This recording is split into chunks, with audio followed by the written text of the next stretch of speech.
Welcome to Penrose Learning, where we make understanding easy.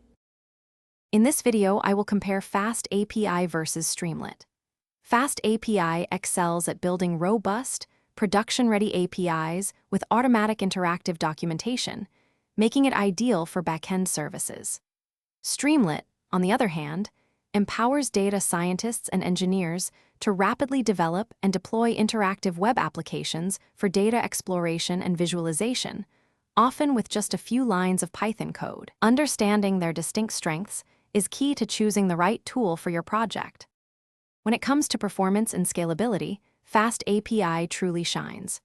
Built on ASCII, it can handle asynchronous requests, making it incredibly fast and efficient for high-load API services, often processing thousands of requests per second. Streamlit, while excellent for interactive dashboards, is not designed for the same level of concurrent user traffic or raw API throughput.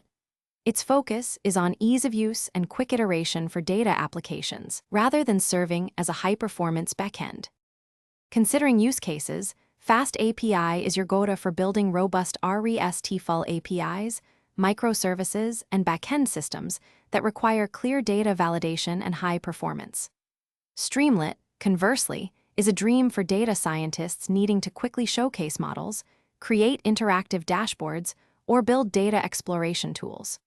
You can often get a functional Streamlit app running in minutes, whereas FastAPI offers more granular control and flexibility for intricate web application development, albeit with a slightly steeper initial setup for a full UI. Regarding their ecosystems and learning curves, FastAPI benefits from its strong typing, dependency injection, and automatic open API documentation, making it a powerful choice for structured API development. It might require a slightly deeper dive into web development principles.